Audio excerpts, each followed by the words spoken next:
Study IQ IAS, अब तैयारी हुई अफोर्डेबल। नमस्कार दोस्तों मैं तो काफ़ी एक्साइटेड हो जाता हूं जब भी कोई स्पोर्टिंग इवेंट आता है इंटरनेशनल लेवल पर, चाहे वो एशियन गेम्स हो, कॉमनवेल्थ गेम्स हो और ओलंपिक्स की तो बात ही कुछ और है। और इसीलिए आप देखिए, कल आपको पता होगा ओपनिंग सेरेमनी हुआ था पेरिस 2024 ओलंपिक्स का, और करीब सुबह 3 बजे तक मैं ये पूरा इवेंट देख रहा था। और सोने से पहले मैंने सोचा आपके लिए एक वीडियो बना दूं और आपको भी इसके बारे में बताऊं।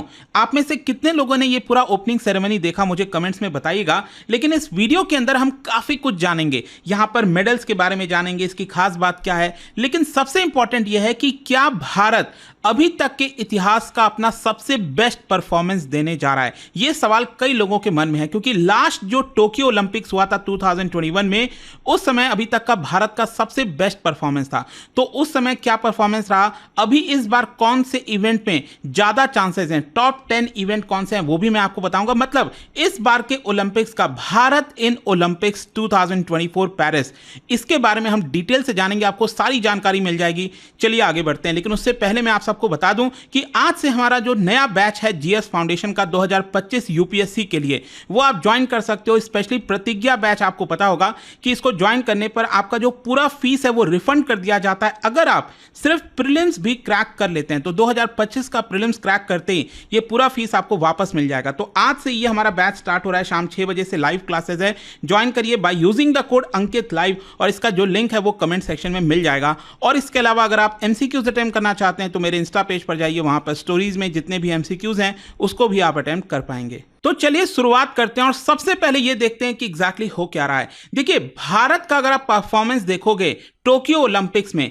तो मेडल के टर्म्स में अगर हम बात करें तो हमारा जो रैंक था वो था 48th रैंक, और ये भारत का अभी तक का सबसे बेस्ट परफॉर्मेंस था। क्योंकि यहां पर आप देख सकते हो हमें 1 गोल्ड मिला था, 2 सिल्वर मिला था और 4 ब्रॉन्ज मिला था। तो टोटल भारत को 7 मेडल्स आए थे, जो अभी तक के किसी भी ओलंपिक्स में आपको देखने को नहीं मिलेगा। तो यहां पर जो टोटल टैली है 7 मेडल्स का, मोस्ट प्रोबेबली बताया जा रहा है कि पेरिस ओलंपिक्स में शायद हम इसको ब्रेक कर सकते हैं। और क्वेश्चन यहां पर अब यह पूछा जा रहा है कि क्या हम टॉप 30 में आ सकते हैं कि नहीं।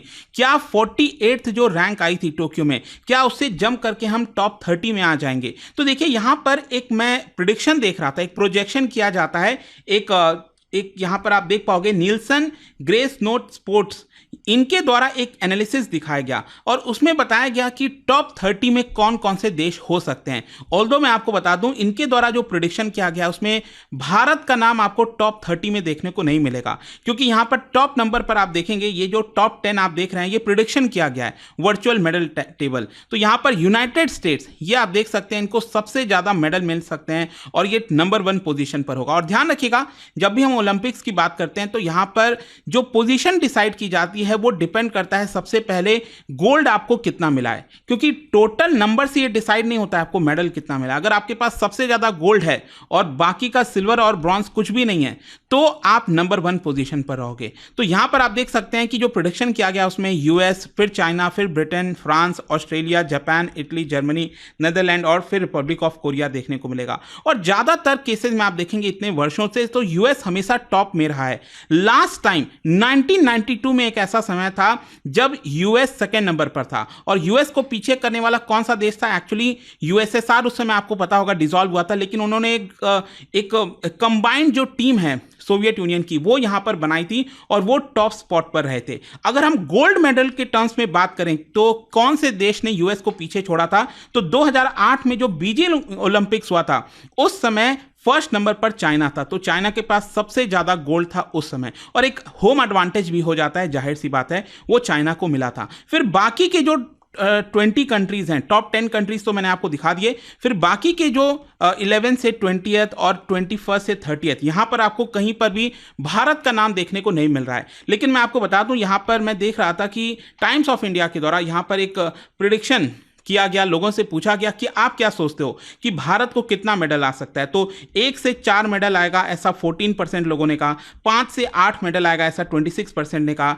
और 8 से ज़्यादा मेडल आएगा ऐसा 60% लोगों ने कहा है। और जाहिर सी बात है कि टोक्यो में जो हमारा परफॉर्मेंस था 2021 में 7 मेडल आए थे, तो उससे तो हम बेहतर करेंगे ऐसी हमारी आशा है। खैर, यहां पर अगर हम इस गेम्स की बात करें कि Indians at Paris 2024, Bharat at 2024। तो यहां पर आप देख सकते हैं कि अभी तक अगर हम बात करें पूरे ओलंपिक्स गेम में, मतलब पूरे इतिहास में जो जितने भी ओलंपिक्स गेम हुए हैं, तो टोटल जो मेडल्स आए हैं भारत को वो आया है 35। और आपको पता ही है कि पहले हॉकी में बादशाह था भारत, आप कह सकते हैं कि मतलब हर ओलंपिक गेम्स में भारत गोल्ड मेडल हासिल करता था लगातार यहाँ पर। और इसी की वजह से यहाँ पर आपको संख्या काफ़ी अच्छी खासी देखने को मिलेगी। लेकिन बहुत लंबे समय के बाद टोक्यो में फाइनली हमें एक मेडल मिला था, वो भी हम बात करेंगे हॉकी के बारे में।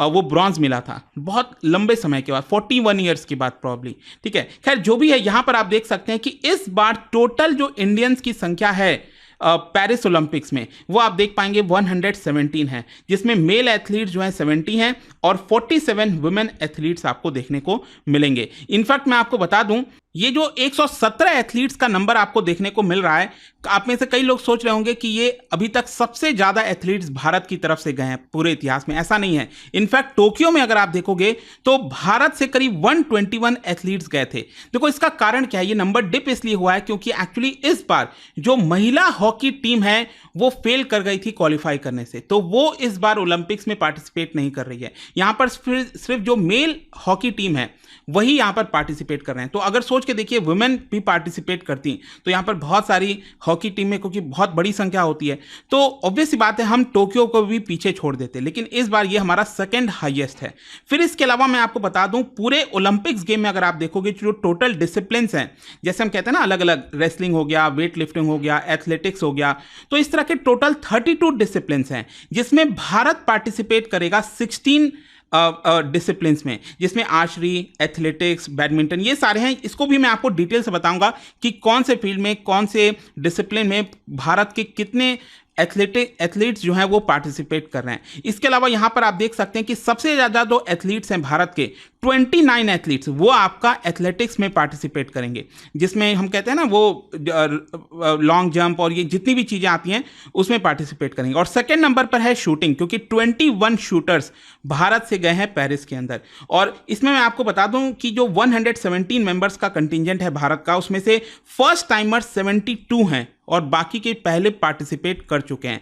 इसके अलावा यंगेस्ट और ओल्डेस्ट बात करें अगर हम भारत की तरफ से, तो सबसे ओल्डेस्ट अगर आप देखोगे तो रोहन बोपन्ना, जो टेनिस प्लेयर हैं, डबल्स में वो पार्टिसिपेट करेंगे, जिनकी उम्र 44 ईयर्स है। और सबसे यंगेस्ट मैं आपको बता दूं 14 साल की धीनिधि दे सिंघू, ये जो है वो आपका स्विमिंग इवेंट में पार्टिसिपेट करेंगे, 200 मीटर फ्री स्टाइल, और सिर्फ 14 साल की हैं। तो लेट्स होप कि कुछ कारनामा वो करें और मेडल आ जाए। खैर जो भी है, यहाँ पर आपको अच्छे से अब देखने को मिलेगा कि कौन से स्पोर्ट्स में भारत के कितने एथलीट्स जो है पार्टिसिपेट कर रहे हैं। जैसे आर्चरी में 3 फीमेल 3 मेल हैं, टोटल 6। एथलेटिक्स में 11 और 18, टोटल 29, जो सबसे ज़्यादा है मैंने आपको बताया। बॉक्सिंग में 4 और 2, टोटल 6। बैडमिंटन में टोटल 7 एथलीट्स जो है पार्टिसिपेट कर रहे हैं। इक्वेस्ट्रियन जो है 1 हो गया। गोल्फ अगेन इंपॉर्टेंट है, 4 टोटल पार्टिसिपेट कर रहे हैं, मैं आपको बताऊंगा इसके बारे में। हॉकी अगेन काफ़ी ज़्यादा उम्मीदें हैं, मेल जो हॉकी टीम है वो भी इस बार भी अगेन फिर से मेडल जीतेगी। उसके अलावा जूडो, रोइंग, शूटिंग, स्विमिंग हो गया, सेलिंग हो गया। टेबल टेनिस में 8 एथलीट्स पार्टिसिपेट करेंगे, टेनिस में 3, वेट लिफ्टिंग में आप देख सकते हो यहाँ पर 1 जो है, और रेसलिंग में, ठीक है, ये 6 हैं। ठीक है, तो वेट लिफ्टिंग में सिर्फ 1 है इस बार, वो मैं आपको आगे बताऊंगा।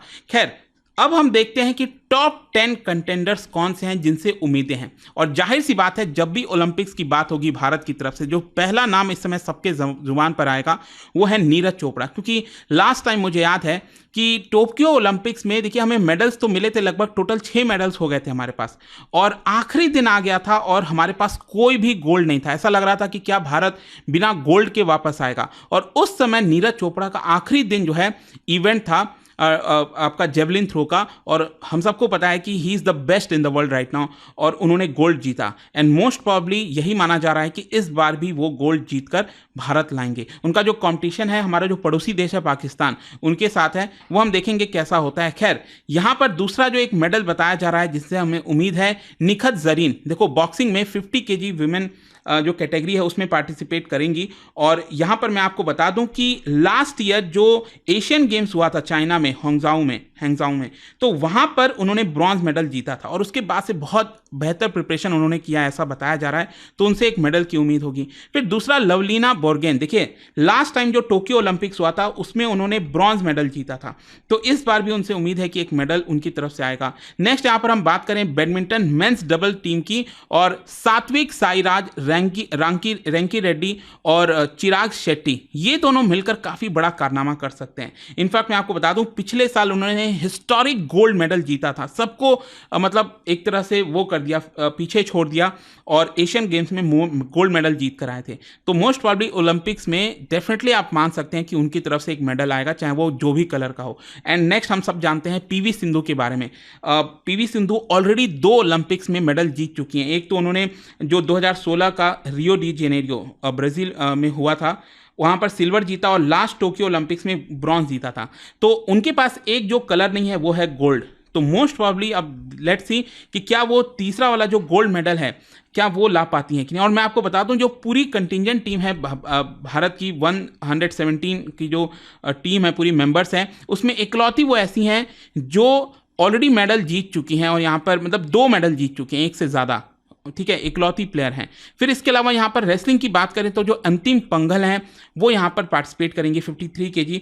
एक्चुअली क्या है कि अगेन उनका जिस तरह से प्रैक्टिस रहा है, जिस तरह से रिसेंट परफॉर्मेंस रहा है, तो काफ़ी ज़्यादा उम्मीदें जग गई हैं। और इसके अलावा विनेश फोगाट आपको पता ही होगा, उनसे भी उम्मीद रहेगी। खैर इसके अलावा मेंस हॉकी टीम जो मैं आपको बता रहा था, एक्चुअली 41 ईयर्स के बाद फाइनली मेंस हॉकी टीम ने पिछली बार टोक्यो ओलंपिक्स में जो ब्रॉन्ज मेडल है उसको जीता था, और गजब का था। मतलब ये तो जो हॉकी हुआ था ना, और मैं तो बहुत एक्साइटेड हूँ। इनफैक्ट मैं आपको बता दूं आज रात 9 बजे हॉकी का मैच होने वाला है न्यूजीलैंड के साथ, मैं तो डेफिनेटली देखने वाला हूं। खैर इसके अलावा यहां पर मीराबाई चानू, अगेन ये मुझे याद है कि जब टोक्यो ओलंपिक्स में पहले दिन ही उन्होंने भारत को सिल्वर मेडल जिताया था, और she is only wrestler actually, अगर आप वेट लिफ्टर सॉरी, जो यहाँ पर पार्टिसिपेट कर रही हैं। और इस बार भी उनसे उम्मीद होगा कि एक मेडल जो है, और मोस्ट प्रॉब्ली सिल्वर से वो बेहतर करें तो गोल्ड काफ़ी अच्छा होगा। इसके अलावा यहाँ पर टेनिस में मेंस डबल में रोहन बोपन्ना और बालाजी, उनसे उम्मीद होगी कि यहाँ पर बेहतर परफॉर्मेंस करें। वैसे मैं आपको बता दूँ टेनिस में अभी तक भारत का ओलंपिक्स में एक ही मेडल आया है, और वो एक्चुअली 1996 में, आपको सभी को याद होगा, लिएंडर पेस, वो काफ़ी लेजेंडरी प्लेयर रहे हैं भारत की तरफ से, और उनके बाद अभी तक कोई भी टेनिस में मेडल नहीं जीता है। नेक्स्ट एक और वंडर वुमेन मैं कह सकता हूं यहाँ पर, स्विफ्ट कौर सामरा, देखिए वो पार्टिसिपेट करेंगी 30 मीटर राइफल 3 पोजीशन, तो यहाँ पर शूटिंग के अंदर वो पार्टिसिपेट कर रही हैं। एंड मैं आपको बता दूं वो लाइमलाइट में इसलिए आई क्योंकि पिछले साल जो एशियन गेम्स हुआ था ना, उन्होंने नया वर्ल्ड रिकॉर्ड बना दिया, और इसके बाद से यहाँ पर और गोल्ड मेडल जीता, तो उसके बाद से अब ये माना जा रहा है कि इस बार वो काफ़ी अच्छा परफॉर्म कर सकती है। देखो शूटिंग क्या होता है ना, जिस दिन गेम है ना, उस दिन आपका टेम्परामेंट कैसा है उस पर बहुत कुछ डिपेंड करता है। क्योंकि मैंने देखा है शूटिंग में बहुत से लोग ऑलरेडी काफ़ी वर्ल्ड रिकॉर्ड बना चुके हैं, भारत की तरफ से बहुत अच्छे प्लेयर्स हैं, लेकिन जिस दिन होता है ना, पूरा इवेंट होता है, उस दिन आपका डे कैसा जा रहा है वो काफ़ी हद तक डिसाइड करता है कि आप मेडल जीतोगे कि नहीं जीतोगे। तो लेट्स सी होता है कि नहीं। और आखिरी में मैं यहाँ पर बता दूं अदिति अशोक के बारे में। और लास्ट टाइम 2021 का जो टोक्यो ओलंपिक्स हुआ था, मुझे याद है मैंने प्रॉपर गोल्फ के ऊपर एक वीडियो बनाया था और एक्सप्लेन किया था कि कैसे खेला जाता है, क्योंकि उनका जो परफॉर्मेंस था ना, ऑलमोस्ट वो मेडल जीतते जीतते रह गई। 4th पोजीशन पर वो आई थी। अभी रिसेंटली वो बहुत अच्छा ऐसा परफॉर्म नहीं कर रही हैं, बट लेट्स होप कि इस बार ओलंपिक्स में अगर वो मेडल जीत जाएं तो उनके लिए भी, क्योंकि बहुत लंबे समय से वो प्रयास कर रही हैं, ऑलरेडी 2 बार वो ओलंपिक्स में पार्टिसिपेट कर चुकी हैं।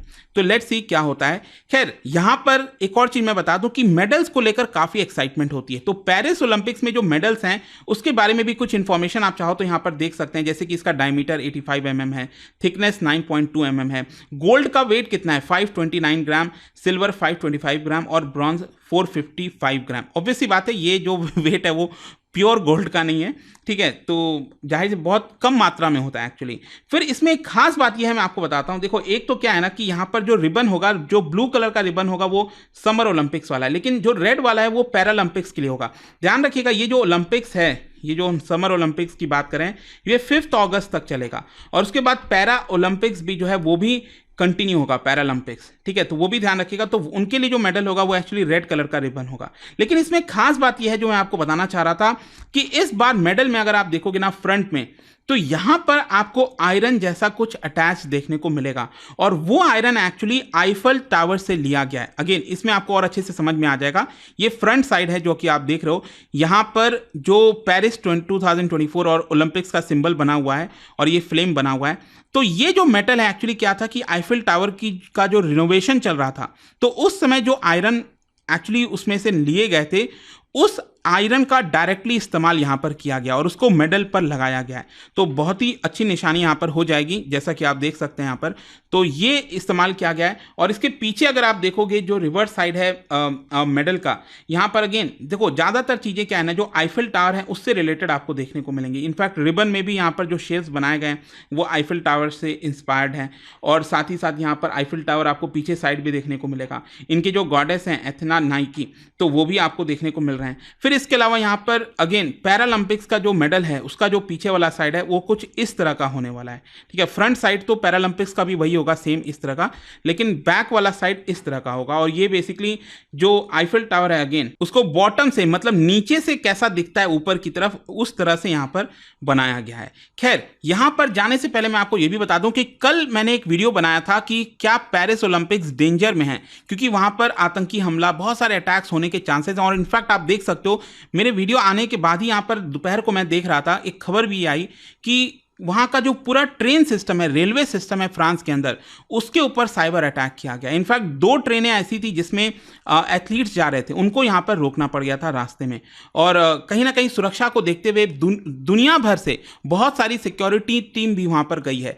खुद फ्रांस ने करीब अपने 45,000 फोर्सेस को वहाँ पर तैनात किया है। और साथ ही साथ आप देख सकते हैं भारत के लिए भी एक स्पेशल चीज़ है, क्योंकि यहाँ पर हमारा जो स्पेशल फोर्सेज हैं, कैनाइन स्क्वाड, जो डॉग्स के साथ जो पूरा स्क्वाड होता है, बेसिकली जो सेंट्रल आर्म्ड पुलिस फोर्स है, पैरामिलिट्री फोर्स, तो उसमें बहुत सारे आपको पता है आईटीबीपी, सीएपीएफ, तो उनके जो बेस्ट कंटिजेंट होता है उनको यहाँ पर शामिल किया जाता है। आईटीबीपी का ये ट्वीट भी आया था, आप देख सकते हो, at the request of French government की तरफ से रिक्वेस्ट आया था। इसकी वजह से भारत की तरफ से ये जो कैनाइन स्क्वाड है उसको वहाँ पर भेजा गया है सुरक्षा के ध्यान में रखते हुए। तो आई होप दोस्तों आपको अब इस वीडियो के माध्यम से जो भी कुछ चल रहा है, भारत का जो पार्टिसिपेशन है पेरिस ओलंपिक्स के बारे में, वो पता चल गया होगा। और आज से ये पूरा इवेंट स्टार्ट हो जाएगा।